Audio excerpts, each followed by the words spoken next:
So he's a leader in the field of economics of education, and he's going to talk us today about a study based on PISA data. So for us, it will be really important to have the opportunity to hear him how this database can be used for decision making, how this database can be used for doing analysis that will be helpful in the decision making. In this case, this paper is going to be about the difference in school structure and time, and to see whether this difference has any effect on student achievement.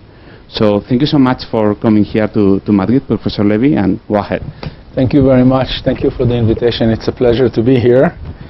I hope you will have an experience close to the one I had last night, the football game. It was fantastico, so hopefully it will be nice. So this paper is very simple. I think it addresses an important question. We observe a lot of large differences between countries across the world in the amount of time students are exposed to teachers' instruction overall, over the year, over the week, over the day, and also within subjects. For example, based on Education at Glance, the OECD publication, we see that children age 15, in Belgium, France, and Greece, they spend more than 1,000 hours a year in secondary school. In England, Luxembourg, and Sweden, for example, it's only 750. So we see already a 33% and more gap between these three countries and these three countries. That's a huge difference in school inputs. In Spain, by the way, from the same publication, it's 833. So it's in the middle. So it's not among the lowest in Europe. It's not among the highest in Europe. If we look at children age 7, 8, primary school kids, just the beginning of their career in schooling, again, England, Greece, and France are among the highest. They are also here among the highest, over 800 hours a year. Spain, you tell me if this is a real number. At least in the document, it's 959 hours. So primary school kids in Spain spend a lot of time in school during the year. We see countries like Finland and Norway, less than 600 hours a year. Okay? So you see real gaps, real differences of large magnitudes across countries in the time kids spend in school. Using the PISA data, one can look also at differences in the amount of time children spend studying specific subjects. Okay? So this is again for age 15 kids, the PISA sample. It's measured in hours per week. And it's the average per school, and then average for the whole country in the PISA sample. Okay, so this is 2006 data. I looked at 2009 data. It's more or less the same. My results, by the way, everything will be based on 2006. I replicated everything with 2009. It's the same results that I'll show you today. So you see a country like Denmark, they have more hours than any of the other countries, 4 hours for math per week, almost 5 for reading, almost 3 for science. Together, it's over 10 hours per week, about 11 hours for these three subjects. Spain has 3 for math, just over 3 for reading, and almost 3 for science. Okay? So you see that overall, Spain has about 2-3 hours less than Denmark. And you see countries in the middle, France and Austria. So we see differences across countries in Europe. It's about 24 OECD countries in this sample. And you see within countries and across countries variation in the proportion of time out of the sum of these three devoted to each subject. So a country like Denmark spends a lot of time out of the total on math and on reading. Other countries, for example, Austria, will spend less. Okay? So the question that I'm asking in this study, well, before that, when this is a summary for the OECD countries, the same thing is for 13 developing countries. It's among the higher income countries among the developing countries. So it's mostly Latin America. It's Mexico, it's Uruguay, it's Chile. Okay? It's not the poorest country in Kenya and East Asia.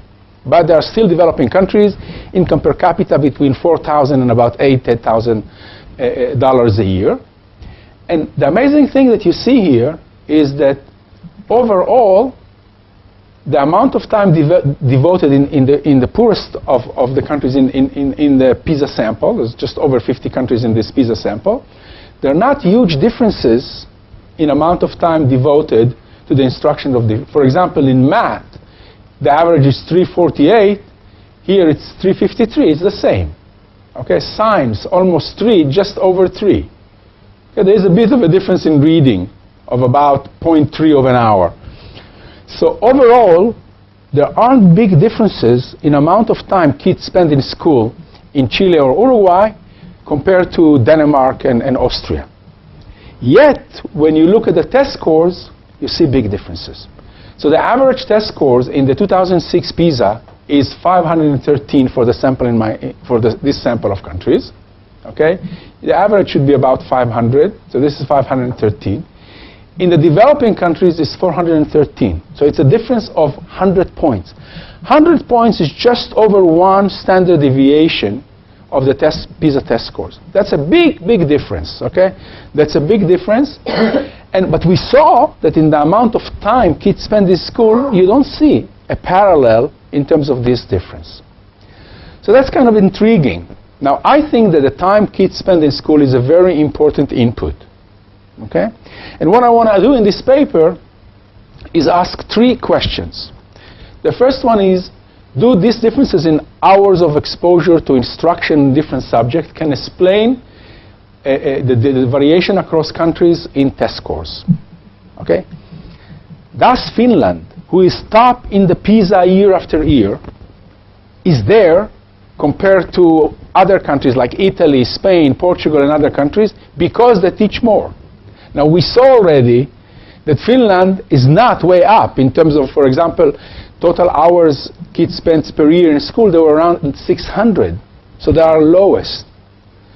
Does it mean that hours at school, the length of the school week, is not important because we see this simple correlation? Finland being top in test scores, yes, lowest in terms of hours of kids in school per year? Well, I'll argue that it's not the case. That this simple correlation is misleading. Okay? The second question is, I will show you that the marginal productivity of an hour of instruction in any given subject is positive, significant, not tremendous in terms of effect size, but it is meaningful. But we want to know, what are the correlates? What can explain the fact that in some countries or in some schools, the marginal productivity of hours of instruction is more important than in other schools? What can explain that? Okay? So this would be the focus of the third question. Okay? And I will look at school characteristics, special characteristic of the schools, everything from the PISA data, to try to see whether countries and schools that have high productivity in terms of the time teachers spend in the classroom can be explained by, for example, accountability, by autonomy of the school, by autonomy in management, autonomy in using the budget, autonomy in hiring teachers, autonomy in paying teachers different salaries, or autonomy in the curriculum. Okay? So I'm going to explore different characteristics, fundamental characteristic of the schooling structure to see whether they can explain some of the variation in the marginal productivity of hours of instruction. So that's the focus of this study. In terms of scientific background, I insist, even though I hear sometimes different opinions, that we don't have convincing evidence on this question of what's the effect of the time kids spend in school on their performance, on their behavior. Okay? Now, this is in contrast to the fact that we know much more about the education production function than we knew 20 years ago. Okay? Economists in general have been focusing on understanding the production function in education. This field in economics of education have attracted perhaps among the best labor economists all over the world, and this field have expanded dramatically. And we've seen over the last 20 years studies on class size, teachers training and certification, remedial education, teachers quality, computer-aided instruction, school choice, tracking, gender and ability peer effect, student incentive, teachers incentives, and so on, okay? And with quality studies. It's not the studies of the 30, 40, 50 years ago, especially in the area of the discipline of education, not economists, education specialists, who did not pay attention to causality, to identification. Most of these studies in the last 15 years in economics are relatively careful studies, most of them. So we know a lot about the education production function, much more than we knew 15 years ago. But on this question of time in school, there is relatively little evidence. Okay? If we think about how many studies have been done on the effect of class size, hundreds and hundreds of studies. How many studies have been done on instruction time in school? I mean, you can count them on one hand, I think. Okay? So I think it's an important question, and there is limited evidence. Okay? And I think this is important piece of empirical evidence because we see across countries and within countries a lot of variation. So there is a scope for policy change. If indeed the time that kids spend in school is important, there is a scope for a change. Okay? And there is an inframarginal or intermarginal change that one can discuss. Okay? So without changing the number of teachers and without changing the number of schools and the size of schools, the number of classes, you can actually move some instruction time from some subjects to others. Okay? So if you want to enhance achievement in science, for example, you can do it at the expense of some other subjects. Okay? We want to know this trade-off. Okay? We want to know what do you get if you reduce religious studies or biblical studies or history or any other subject, geography, and increase science by 1 hour per week. Okay? And of course, the extensive margin is the possibility of extending the school day. And for example, in my country, in Israel, for a long time, kids used to go home at 12 o'clock. I'm sure that here it's much later. Okay? So the government have introduced an extended school day, okay, where kids stay in school until 3 o'clock in the afternoon or 2:30. Okay? So there is a scope for increasing the amount of time that kids stay in school. Of course, there are some countries that are already saturating the time, and kids are at school until 4 or 5 o'clock. I was walking in the neighborhood yesterday, and I saw kids coming out of a school I went in. It's, of course, always interesting and intriguing, and it was a religious school not far from here, and it was already 5:15. And I saw all the mothers and fathers coming to pick up their kids.